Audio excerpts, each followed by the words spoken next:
బిల్వ ధాన్యాది కషాయం.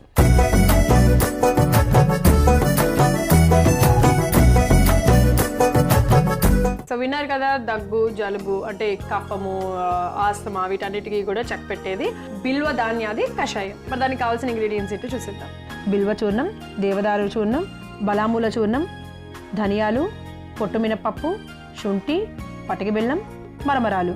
కావాల్సిన పదార్థాలు తెలుసుకున్నాం కదా, ఇప్పుడు ఎలా తయారు చేయాలో ఏంటో కూడా చూసేద్దాం. సుమా, గ్లాస్ పెట్టేసుకుందాము. డికాక్షన్ చేసుకోవాలి కాబట్టి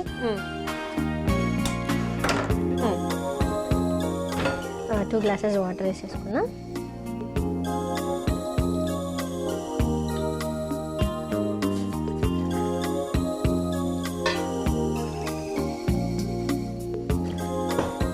మనకి వీటన్నింటిలో కూడా ఈ 3 అనేటువంటివి కొంచెం మనం మార్కెట్లో తీసుకోవాలి.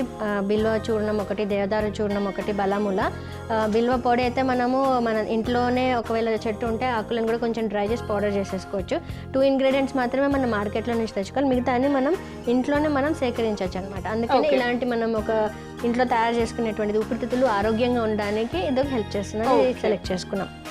సో ఇప్పుడు ఏమేమంటారు? ముందుగా మనం ఏం చేద్దామంటే ధనియాలు వేద్దాం. ఓకే, ఎంత? 1 స్పూన్ వేసేద్దాం. ఓకే. పొట్టు మినపప్పుని 1 స్పూన్ వేసేద్దాం. తర్వాత శుంఠి డైరెక్ట్ అట్లా వేసేద్దామా? డైరెక్ట్ అలా వేసేసి, లేకంటే కొంచెం కట్ చేసైనా కూడా వేసుకోవచ్చు మనం. ఇలా వేసేనా? ఓకే, ఇంత ముక్కను మనం శుంఠి ముక్కను వేసేసుకుంటున్నాము. పటిక బెల్లంని 2 ఇప్పుడే వేసేయాలి. పటిక బెల్లం కూడా సరిపోతుందా? సరిపోతుంది. పటిక బెల్లం 1 స్పూన్. తర్వాత మనం ఈ పౌడర్స్ అన్ని కూడా వేసుకుందాం. బిల్వ చూర్ణం, సో వరుస పెట్టి ఉన్నవన్నీ కూడా ఈక్వల్ క్వాంటిటీస్ అన్నమాట. దేవదారు చూర్ణం, బలాముల చూర్ణం. అవి కొంచెం మరుగుతున్నప్పుడు మనం అప్పుడు ఈ లాజా అంటారంటే మురమరాలు ఇవన్నీ వేద్దాం అనమాట. ఓకే. సో ఇదంటే ఇది బాగా ఘాటుగా ఉంటుంది అనుకుంటా కదా మ్యామ్ ఈ కషాయము? ఘాటుగా ఏమి ఉండదు, కొంచెం చేదుగా ఉంటుంది అంతే. ఓ, చేదుగా ఉంటుంది. ఎందుకంటే బిల్వపత్రాలు చాలా చేదుగా ఉంటాయి మనం తీసుకోవడానికి కూడా. అవి మనకి ముఖ్యంగా బిల్వ ధాన్యాది అని చెప్పాం కదా, ఈ కాంబినేషన్ అనేది ఊపిరితిత్తులకు హెల్ప్ చేస్తుంది. ఎందుకంటే మనకు ఊపిరితిత్తులు ఉన్నటువంటి కఫదోషాన్ని తగ్గిస్తుంది. మెయిన్గా కఫదోషం అధికంగా ఉండటం వల్లనే మనకు ఊపిరితిత్తులలో సమస్యలు వస్తున్నాయి. అండ్ ఈ కాంబినేషన్ మనకి హిక్క, శ్వాస అని కూడా చెప్పారు. హిక్క అంటే ఏంటి? ఎక్కిళ్ళు. అంటే మనకి ఇక్కడ శ్వాసకోశ పరిమాణంలో అటు విండ్ పైప్, ఇటు రెస్పిరేటరీ సిస్టంలో పక్కనే ఉంటాయి. సో ఎక్కడైనా వాతం అధికంగా ఉన్నప్పుడు కూడా మనకు ఎక్కిళ్ళు వస్తూ ఉంటాయి. అండ్ ఒకనొక డిజీజెస్లో అంటే కొంచెం క్రానిక్ డిసీజెస్లో కొన్నిసార్లు హార్ట్ ప్రాబ్లం ఎక్కువగా ఉన్నప్పుడు కూడా సైడ్ ఎఫెక్ట్గా అంటే కాంప్లిమెంటరీగా మనకి ఎక్కిళ్ళు అనేటువంటి కంటిన్యూస్గా వస్తుంటాయి. సో అలాంటి వాళ్ళకు కూడా ఈ కషాయం అనేది చాలా ఉపయోగపడుతుంది అనమాట.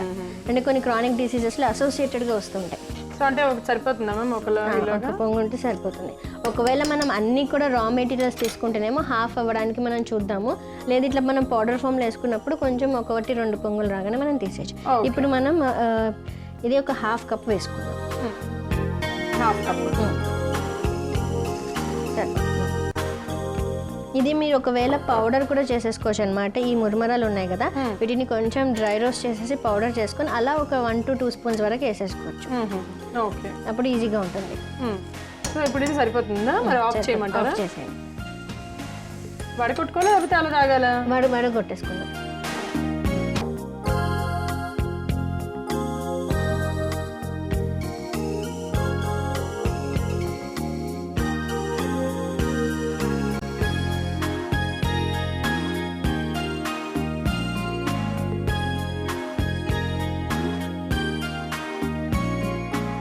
సో దీన్ని ఇప్పుడు మనం చక్కగా వడగొట్టుకుంటున్నాం కదా.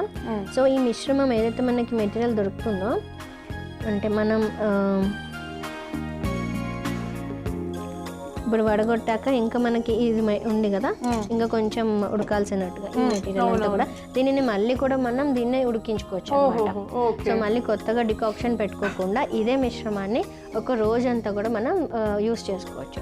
అండ్ ఇంత ml కంటే కూడా 10-20 ml ఉదయం సాయంత్రం 2 పూటలా తీసుకున్నట్లయితే ఊపిరితిత్తులలో వచ్చేటువంటి ఇన్ఫెక్షన్స్ తగ్గుతాయి. ముఖ్యంగా చలికాలంలో ఎక్కువగా మనకి రెస్పిరేటరీ ట్రాక్ట్ ఇన్ఫెక్షన్స్ వస్తూ ఉంటాయి కదా, అలానే అలర్జీ, ఆస్తమా. అంటే మన మనకి వాతావరణంలో వచ్చేటువంటి మార్పులతో పాటు అండ్ సీజనల్ కాకుండా కొంతమందికి అలర్జీ ఉంటుంది. అవునవును. సో అప్పుడు కూడా మన బ్రాంక్యూల్స్ అంటే రెస్పిరేటరీ సిస్టమ్ కూడా యాక్టివేట్ అయిపోతుంది, బాగా హైపర్ యాక్టివ్ అయిపోతుంది. అప్పుడు కూడా మనం ఇలాంటి కషాయం తీసుకున్నట్లయితే మనకి ఇమ్యూనిటీ పెరుగుతుంది, అలాంటి అలర్జీ నుంచి కూడా మనకి ప్రొటెక్షన్ దొరుకుతుంది. ఓకే.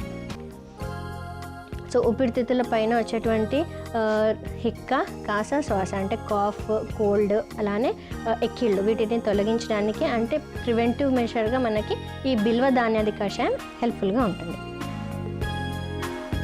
ఓకే, చూసారు కదా మేడం చెప్పినట్టుగా బిల్వ ధాన్యాది కషాయం ఎవరెవరికి ఉపయోగపడుతుందో, ఎలా ఉపయోగపడుతుందో, ఎంత తీసుకోవాలో. సో రోజుకి ఒకళ్ళు ఇంత తీసుకోవచ్చు, ఒక గ్లాస్ ఒకసారి తాగొచ్చా? 2 times తీసుకోవచ్చు, 10 to 20 ml. 10 to 20 ml. Okay. ఇలాంటి గ్లాస్లో హాఫ్ ఉదయం సాయంత్రం తీసుకోవచ్చు. విన్నారు కదా, 10 to 20 ml ప్రతి అంటే ఆ మేడం చెప్పినట్టుగా ఆ బాటిల్తో ఎవరైతే బాధపడుతున్నారో వాళ్ళు ఫాలో అయిపోవచ్చు. అంటే 15-20 days. Okay, so 15 to 20 days follow అయిపోవచ్చు అనమాట. ఇది మనం కొన్ని ఎక్కువ రోజులు వాడినా కూడా ప్రమాదం లేదు, ఎందుకంటే హానికరం చేసేటువంటివి ఏమీ లేవు. సో మనం డైలీ యూస్ చేసే మెటీరియల్ అనమాట. ఇంకా దీనిలో మనం పొట్టు మినపప్పు కూడా యూస్ చేస్తున్నాం చూసారా, అది మనకి ఐరన్ లెవెల్స్ ని కూడా ఇంక్రీజ్ చేస్తుంది, అలానే కాల్షియం ని కూడా పెంచుతుంది. సో మనం పొట్టు మినపప్పు కూడా పౌడర్ కూడా చేసేసుకోవచ్చు. ఇట్లా రా ఫామ్ లోనే కాకుండా శుంఠిని కూడా పౌడర్ చేసుకోవచ్చు. సో మా పౌడర్స్ అన్ని కూడా మళ్ళీ మనం గ్లాస్ జార్ లో పెట్టేసుకొని రోజుకి ఒక 1 స్పూన్ ఒక హాఫ్ గ్లాస్ వాటర్ లో కూడా తాగేసేయచ్చు. సో అలా కూడా ఈజీగా యూస్ చేయొచ్చు. ఓకే, సో 2 విధాలుగా యూజ్ ఎలా చేయాలి అనేది చెప్పారు కాబట్టి మీకు ఎలా అందుబాటులో ఉంటే, ఎలా ఈజీగా ఉంటే అలా చేసేసేయండి. మరి దీనికి కావాల్సిన పదార్థాలు, తయారు చేసే విధానం మరొకసారి మీకోసం. బిల్వ ధాన్యాది కషాయం తయారు చేసుకోవడానికి కావాల్సిన పదార్థాలు: బిల్వ చూర్ణం, దేవదారు చూర్ణం, బలామూల చూర్ణం, ధనియాలు, పొట్టుమినపప్పు, శుంఠి, పటిక బెల్లం, మరమరాలు. బిల్వ ధాన్యాది కషాయం తయారు చేసుకునే విధానం: ముందుగా స్టవ్ వెలిగించుకొని గిన్నె పెట్టుకొని 2 గ్లాసుల నీళ్లు పోసి వేడి చేసుకోవాలి. అందులో 1 చెంచా ధనియాలు, 1 చెంచా పొట్టు మినపప్పు, చిన్న శుంఠి ముక్క, 1 చెంచా పటికి బెల్లం, 1 చెంచా బిల్వ చూర్ణం, 1 చెంచా దేవదారు చూర్ణం, 1 చెంచా బలామూల చూర్ణం వేసి కొద్దిసేపు మరిగించుకోవాలి.